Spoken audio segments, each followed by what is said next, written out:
Hello guys, आपसे क्या आप कोई पूछे कि विमान का आविष्कार किसने किया था? गाइज आप निसंकोच तरीके से आप जवाब देंगे कि विमान का आविष्कार 1903 ईस्वी में राइट ब्रदर्स ने किया। क्या यह सत्य है? हाँ गाइज, तो ये बिल्कुल भी नहीं सत्य है, क्योंकि आज से हजारों वर्ष पूर्व महर्षि भरद्वाज नामक एक ऋषि थे जिन्होंने एक पुस्तक लिखी, विमान शास्त्र। उस विमान शास्त्र में उन्होंने कई प्रकार के विमानों का वर्णन किया, जैसे कि गोधा। गोधा एक ऐसा विमान था जो कि अपने समय में सबसे शक्तिशाली विमान था। महर्षि भरद्वाज बताते हैं कि गोधा के पास एक प्रलय नामक शक्ति थी, जिससे वह जब अपने सामने वाले दुश्मन पे वार करता था तो एक भयानक सी विद्युत तरंग उत्पन्न होती थी। और जो विद्युत होती है, जो आजकल आसमानों से गिरती है जब बारिश होता है, वैसे ही कुछ विद्युत का मंजर होता था और वो गिरती थी शत्रु के विमान पे और शत्रु का विमान तहस नहस हो जाता है।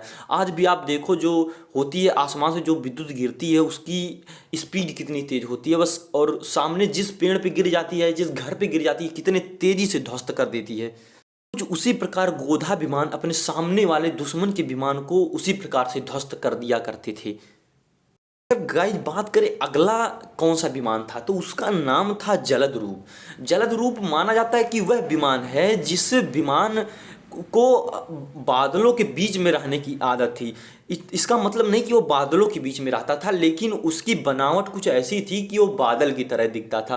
तब जो जो दुश्मन लोग होते थे उनको पता ही नहीं चलता था कि हम पे वार कहाँ से हो जा रहा है, क्योंकि वो बादलों में छिपके वार करते थे, तो उनको कुछ पता ही नहीं चला। कहा जाता है कि जो मेघनाद था, इंद्रजाल की जो शक्ति उसने प्राप्त की थी, शायद जलद रूप का जो विमान था उसी से कुछ शक्तियाँ प्राप्त की थी, क्योंकि वो भी इंद्रजाल जब बुन लेता था उसके बाद में कहीं इधर से वार करता था, कभी उधर से, अपना जगह लोकेशन बार बार चेंज करके वार करता था। गाइस, जो हमारा अगला विमान है, अगले विमान के बारे में आपने कहीं ना कहीं पौराणिक कथाओं में पढ़ा होगा, जिसका नाम था पुष्पक विमान। अब गाइस, आपको पता होगा कि पुष्पक विमान तो रावण के पास था, लेकिन रावण के पास आया कहाँ से?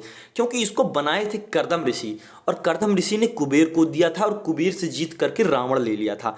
तो आप सब जानते होंगे कि पुष्पक विमान कितना शक्तिशाली था, क्योंकि वो पुष्पक विमान पे ही बैठ करके रावण समय को पीछे छोड़ दिया था, समय को रोक दिया था। गाइज, तो आप अंदाजा लगा सकते हैं कि समय से भी तेज चलता था पुष्पक विमान, क्योंकि रावण सोचो श्रीलंका से और यहाँ तक आने में उसको भारत में मुश्किल से उसको 10 से 5 मिनट लगते थे। गाइज, तो आप खुद कल्पना कर सकते हो कि यार पुष्पक विमान कितना शक्तिशाली था। वह पुष्पक विमान पर सवार होकर कहीं भी जा सकता था। गाइज, इसी बात पे एक लाइक बनता है और हमारे चैनल को सब्सक्राइब कर दीजिए अगर आप पहली बार हमारे चैनल पे आए।